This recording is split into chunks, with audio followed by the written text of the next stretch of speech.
Hey guys, Sure Shot Midget here. I'm going to be doing a video on a friend's AR-15 rifle. As you can see, it's a full-size rifle. Now, family friend, basically known him my whole life. He has owned this, I want to say 6 years. He used to work at a pawn shop, and I believe he bought it there used. He doesn't work there any longer. In fact, he moved to a sister state with my brother for college. He still lives there. My brother does not. My brother ended up skipping town and moving to Texas. But he came to town. The guy that owns this came to town. This is actually Christmas Eve today. So we went shooting last week with this, got it all sighted in and everything. And then on Tuesday, we're actually going to go out and shoot this again. So what is this? Basically, it is a Ruger 556. So when you do buy these, they do come, at least they used to, with the plastic handguards and the triangle sight, which I just absolutely hate. Those are awful. I hate that crap. I love free float handguards. Nowadays, Ruger does sell like 10.5-inch AR pistols now, and they come with M-LOK rails, and I think they sell full-size rifles with M-LOK rails now.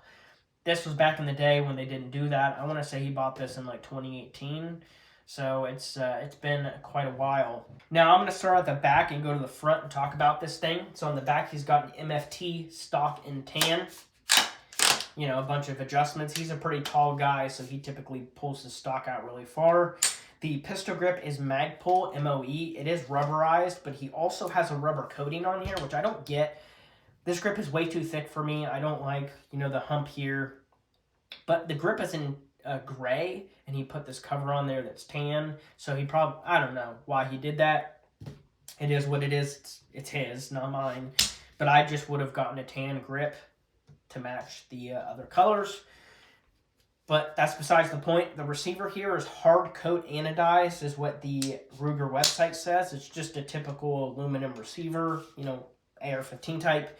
The selector switch here is Strike Industries. It is ambidextrous and 45 degrees. There's also a Strike Industries forward assist. I don't know why. I think my brother put that on there for him.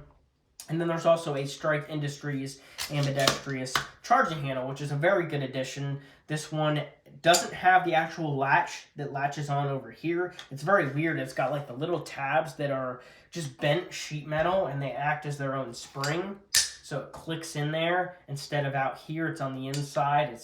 It works. It's interesting for sure, but it definitely works. And you can, you know, power stroke it. He also has a bad lever over here. So what that does is basically increases reload speed. So when the bolt locks back, you have this little switch here. You also could hit the lock here just like normal. It's a bigger button to hit. You can reload, and then you just push down. It's almost like a ACR with the, you know, a button in the trigger guard. That's just an absolutely genius design. So on an AR, this is an aftermarket part. Typically not expensive, 25 bucks. Maybe a little cheaper, but that is a Magpul product. I have 2 of those. 2 out of my 3 ARs have that piece on there. I definitely like that. The magazine catch is also extended. It's just a bigger button. It's like square. I think that's a Strike Industries part as well. Now, the scope on here is kind of interesting. It's an LPVO style. The brand is Athlon. Now, my brother got one of these also. It's a 1:8, which 8 magnification is definitely great. That's quite a bit. It says Argos BTR Gen 2. But it does illuminate. It goes up to like 12 brightness, I think, maybe 10. So now he left this on. He's that guy that would leave his optic on and the battery died. You know who you are. Come on, dude.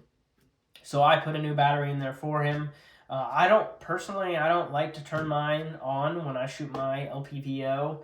It's just not worth it. I just like the crosshair and the dot in the middle. But you could do it if you're close range, kind of red dot action, or if it's dark outside and you're, you know, sniping or whatever, you could use the illuminated reticle system. Now, of course, LPVO, it adjusts here down to 1 all the way up to 8. Now, we sighted this gun in for 200 yards, and I'm going to mention the ammo. We were shooting Wolf steel case. This is what he has. He was also shooting a 223 remanufactured. I forget what brand. It actually, I typically stay away from remanufactured. I don't trust that stuff. For plinking, I guess it's okay if you can find it for a good price. Now the steel case is pretty much all but gone because thanks Biden banning the imports. Basically, there's still ammo coming in, but no more after the fulfillment is basically done. Basically, just a sign of a pen.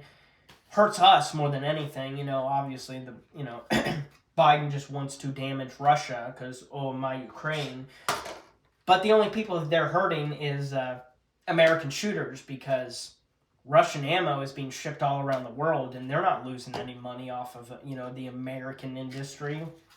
It's just hurting people like me and you that want to buy $4 a box for 20 rounds and go have fun. Yeah, those days are over. In fact, these are like $8 now, which you can buy brass case for $8 to $9. So why would you buy this anymore? It's almost not even a good option.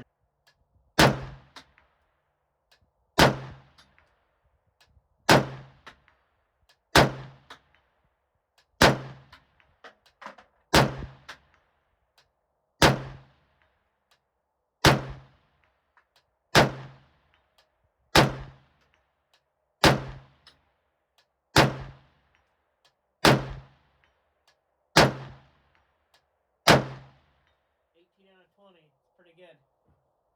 The rail system on here is Keymon. Now this is just probably a $50 or $60 rail, maybe UTG. There's no markings on it whatsoever. It works though. It's never loosened up. The screws are nice and tight still. It's just some anodized aluminum. I did put rail covers on the top here so you won't cut your thumb up when you put your thumb up there. It's also got the BCM grip on the front. That is in tan. There is a cheap bipod on here. I put that on there. I had it laying around. It's nice just to shoot at the range. Some people, you may not want it on there. Crap hits the fan. You want to take it off because it's added weight. You can do that. It's just a thumb screw or a flat head. But sitting at the range is very useful to just sit there and shoot steady. Now the barrel on here is a 1-to-8 twist, which is perfect in my opinion. Most of mine are 1-to-7s, but I do have a 1-to-8 and I even have a 1-to-9. Since it's a 1-to-8, it'll basically shoot anything. Down to 40 grain, up to maybe 77 even, dare I say. The flash hider on the front is Ruger's own. It's not a birdcage, but it's kind of similar, and it looks good. It really does look great. I like this a little bit more over the birdcage in my opinion. The birdcage is just a little too basic for me. Now the barrel, it didn't say it was chrome lined, but it is cold hammer forged, so it's a good quality. Now, the only other thing this gun needs is a better trigger. When I was shooting this at range, it was rough. I do not like stock triggers. That goes for AKs, that goes for ARs, any rifle, like pretty much AKs and ARs in particular, because you can change. There's so many different options. So I always go with an ALG on an AK, and then on a AR, either a Timney, the PSA, or Rave. I really like their triggers. I've heard Geisley are good, but those are a little bit too expensive in my opinion. So he's going to definitely get a different trigger. He can't afford it quite yet. But Aim Surplus has one of these triggers for $90. And this is probably what he's going to get for it. The SSTAT. It's just a 3.5-pound trigger in red and silver. Never used one of those. I will say Aim Surplus is very reputable. Or he's going to buy one of these Palmetto State, also a 3.5-pound. It's just in black. Now, my brother had one of these, and it actually was pretty good. He ended up selling it to a friend and went with something else because he liked my Rave so much. But this one is also $90. It's out of stock right now, but $90. So he either get one of those, $90, $100 out the door for this gun. That is the last thing he needs for it. Now, if I didn't mention already, I don't think I did, velocity on this stuff is probably going to be about 2,800 feet per second out of a 16-inch. Now, the brass case that he was using is the remanufactured. It was definitely a hotter ammo. Like, just by shooting it, you can feel it in the impulse. So this stuff is a little bit underpowered, if you will. Probably 2,800 feet per second. Still pretty decent. The other stuff is probably 29, if not a little bit higher. It was a pretty good load. Now, all he's used is 223. This barrel is can shoot 5.56, but I don't think it's really ever seen any 5.56. I do want to show, this is my SPR, if you will. This is the first AR I ever put together. It is a 18-inch barrel, 1-in-9. This is a wild barrel.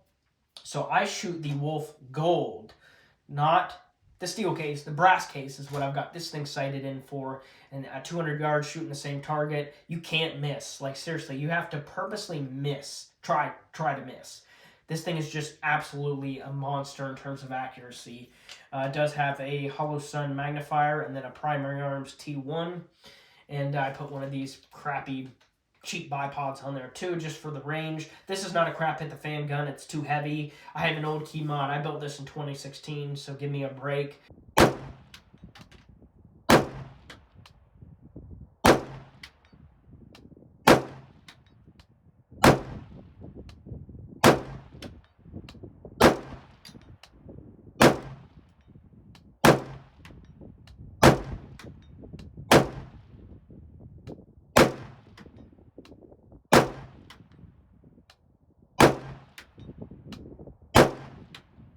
Now, the one complaint I really have about this rifle, just in general, is that it uses a carbine gas system. Now, my 14.5 uses a carbine gas system. It is a little shorter. I should have gone with the mid-length. I really should have gone with the mid-length. I regret that. It's the carbine length, but like my 10.5 inch is a carbine length because it has to be, because the barrel's so short. So this has the same length gas rod as my 10.5 AR, which just makes no sense. It really doesn't. Now, having a shorter gas system can overgas your gun. It can increase reliability, you know, because it's basically pumping more gas to cycle the gun, so it can work in when it's dirtier, theoretically, but it's not as soft shooting. You know, AR-15s and M16s got their name for how soft shooting they were because the 20-inch rifle length. Now, this one is a mid-length, so it's a little bit longer. This is what my 14.5 should have been, a mid-length instead of the carbine. So the gas port on this one is right here, and mine is right here. So from here to here, it's a solid, I want to say almost 2 inches. It's got to be 2 inches further forward. So what that means is just a softer shooting gun. It's not as much gas coming back, so it's a little bit less recoil, a little bit less wear and tear on like the bolt head and everything. Now that doesn't mean that this is unreliable or it's going to explode itself. All I'm going to say is the gas system on this should be a little bit longer. If I bought a 16-inch, it would definitely be a mid-length like this one.